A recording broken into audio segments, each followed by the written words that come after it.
Hello everyone and welcome to another Commander Tactics Deck Tech. My name is Pope. I am excited to be bringing you a fresh deck tech of arguably the most powerful commander from the 2019 precons, and that is Crick, Son of Yawgmoth. With the reintroduction of Phyrexian mana, you know this guy is going to make some waves in the EDH sphere. Crick, Son of Yawgmoth costs 4 and then 3 Phyrexian mana.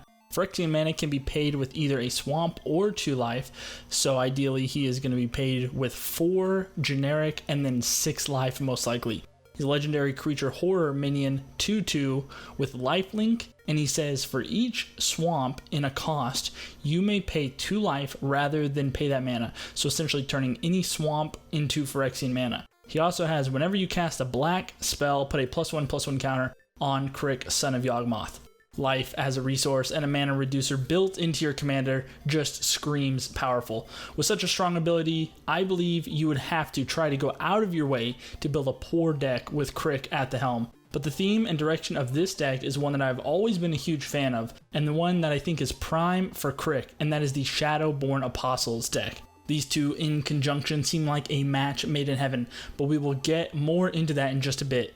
Along with all the Shadowborn Apostles we're going to be playing, we will be accruing an insane amount of value through big mana, graveyard recursion, and free spells thanks to Crick, and taking advantage of our swamp mana base. This deck fully utilizes using our life as a resource in order to control the board, draw cards, and much more. And because of that, we have a life gain package included as well to help keep us in the game long enough to fully abuse all of our advantages. But at the end of the game, it doesn't matter if we have 1 life or if we have 40 life. And that's why we're going to cash in all of our life points and pay to win at the end of the game.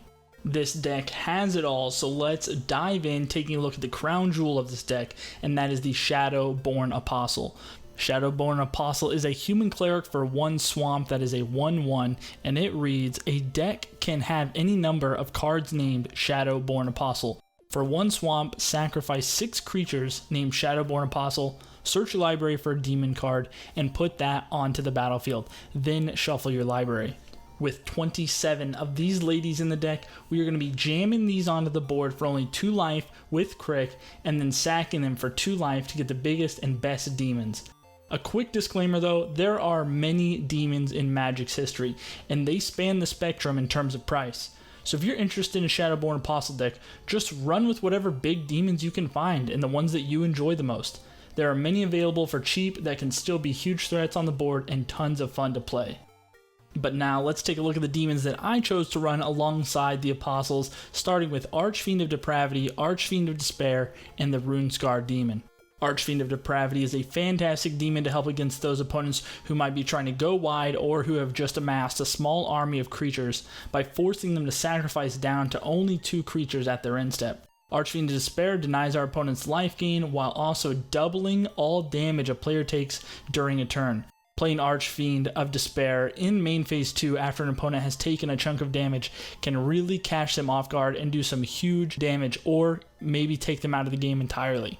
And Runescar Demon is going to come in, let us tutor up any card we might need to close out a game. Basically a demonic tutor on a body. You can't go wrong with a demon like this. The next set of demons we're going to be running in this deck is Razaketh, the Foul-Blooded Reaper from the Abyss, and Harvester of Souls. Razaketh the Foul-Blooded is an 8/8 flying trampler which can really crash in for some huge damage, but it also allows us to pay 2 life and sack a creature to tutor up another card. Sacrificing a Shadowborn Apostle to go get the card we need to win games can be very handy in case we ever are just trying to find that last combo piece. Reaper of the Abyss has an ability that reads, at the beginning of each end step, if a creature died this turn, destroy target non-demon creature.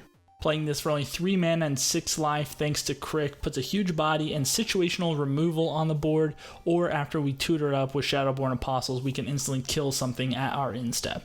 And Harvester of Souls is a value card that will let us draw anytime a non-token creature on the board dies. With Harvester of Souls on board, when we sack 6 Shadowborn Apostles, we can then draw 6 cards, all while getting out one of our best demons. And the last demon in the deck comes straight out of Core 20, and that is Vilis, Broker of Blood. If at any point we are able to get Vilis and Crick on board, there's a very strong chance that we will just win the game. Villas is an 8/8 flyer that reads, for a swamp and 2 life, target creature gets -1/-1 until the end of turn, and whenever we lose life, draw that many cards.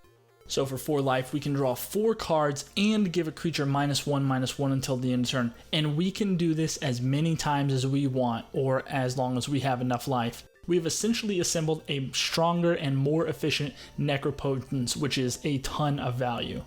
Supporting all of our demon army and abusing Crick's ability to play big mana spells makes this deck create a huge value overload. The first 3 cards that bring a ton of value with them are Secret Salvage, Dictate of Erebos, and Living Death. Secret Salvage is a combo piece in this deck that is seen almost in no other commander deck. It reads, exile target non-land card from your graveyard, search your library for any number of cards with the same name as that card, reveal them and put them into your hand, then shuffle your library.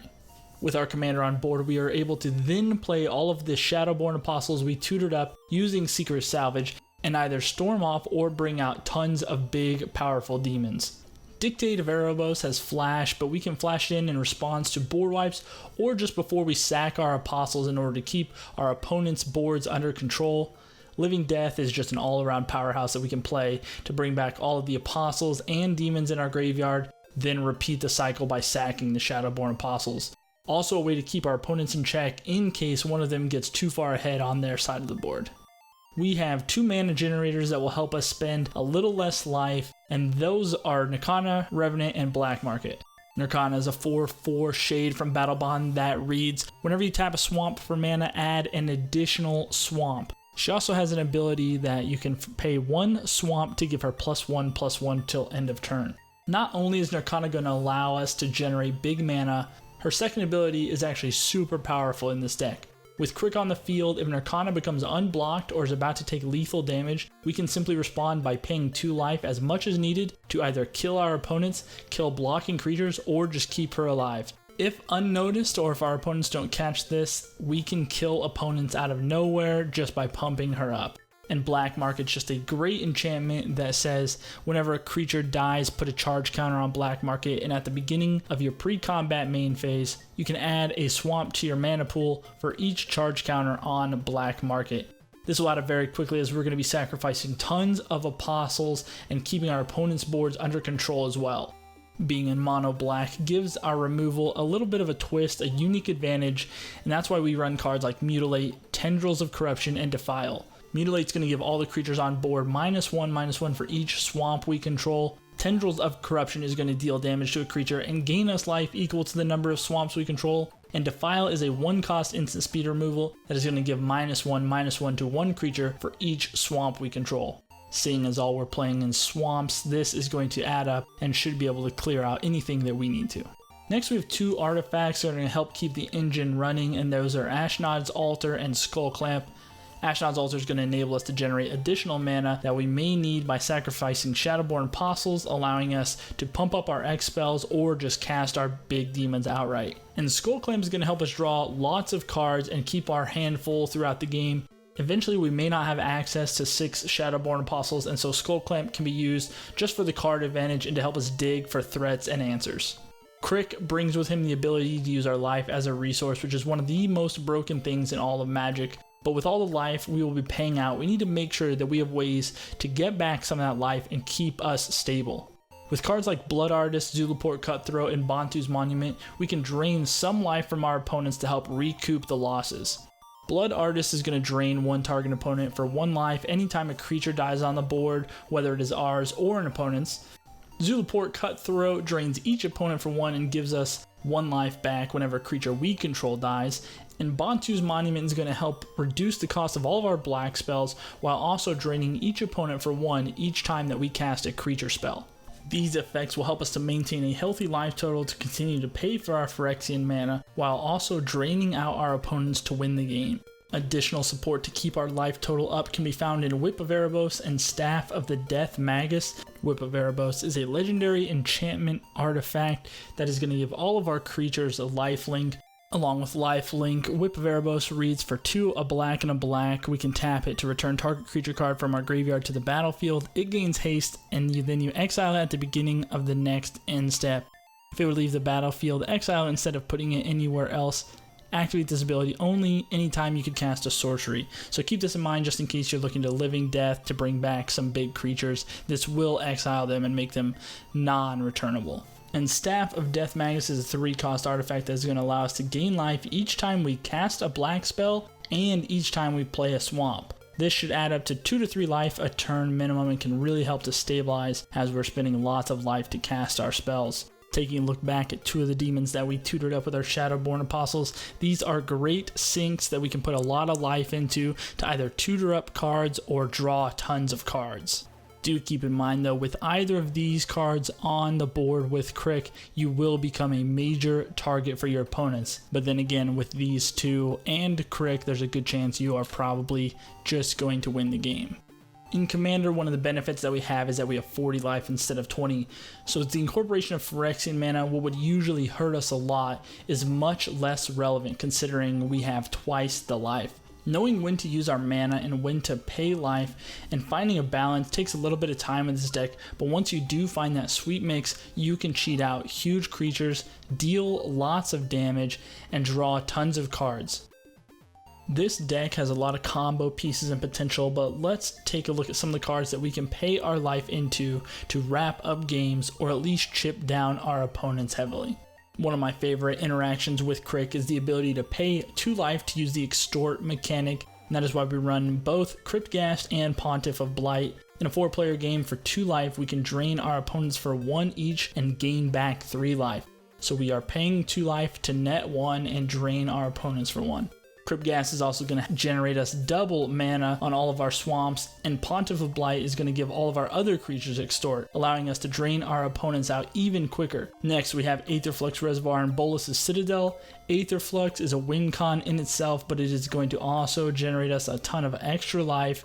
With Crick and Aetherflux Reservoir on board, if we were able to resolve a secret salvage and get 20 or more Shadowborn Apostles from our deck, we can in turn cast all of them for 2 life while netting life on each resolved cast after the first few. This is going to accrue us a ton of life, allowing us to activate Aetherflux to essentially kill one of our opponents. But just like many other cards in this deck, with Aetherflux on board, you will become a major threat, and opponents will look to take it out quickly. So watch the timing for when you play this. Bolas' Citadel is going to allow you to play the top card of your library for life equal to its CMC, and then you can bomb your opponents for 10 life each by sacrificing 10 non-land permanents. This is a great card to continue to dig through your deck and gain tons of card advantage. And our last 2 spells we're going to look at, the Nails in the Coffin for our opponents, are Torment of Hailfire and Tendrils of Agony. Torment of Hailfire is a strong finisher in just about any black deck, and with all the mana production we have, there is no reason we can't get that X big enough to just kill all of our opponents at the same time.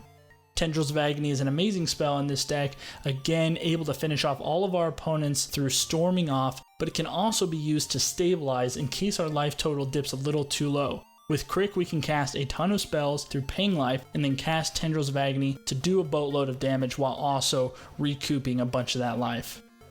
But now that we have seen how most of this deck works, let's take a look at what else is inside the 99. This deck runs 7 to 8 targeted removal spells and effects and about 4 to 5 board clear and edict effects. With the amount of creatures we will be running, we don't want the board clearing too often. The demons in this deck bring with them lots of control on big bodies as well. The card advantage in this deck can be boiled down to about 7 cards each, of which have huge potential to draw us large numbers of cards through many different avenues. Villas, Broker of Blood, and Skull Clamp in this deck are power pieces that can result in us drawing so deep into our deck. Our deck doesn't have access to too much ramp, but we do have 6 spells along with our mana doublers that should do the trick. If you're looking to add in more, depending on your playgroup's meta, you can consider adding Charcoal, Diamond, or maybe Darksteel Ingot. This deck is absolutely jammed packed with tons of win conditions, so let's just break them down real quick one at a time. Combat win is very feasible in this deck as we're going to have huge flying demons on board to turn sideways. Through Blood Artist Drain effects, we can combo out that really easily using Ashnod's Altar, Crick, Shadowborn Apostles. Extort in this deck is no joke and can be used to really chip down our opponents or even just kill them outright. Mortal Combat's a hidden gem I've added into the deck, and it is an enchantment that reads, at the beginning of your upkeep, if 20 or more creature cards are in your graveyard, you win the game. This is a very possible scenario in this deck, and a card that I absolutely love. With Aetherflux Reservoir, we can pay 50 life to zap an opponent for 50. This is again very possible with the Secret Salvage combo.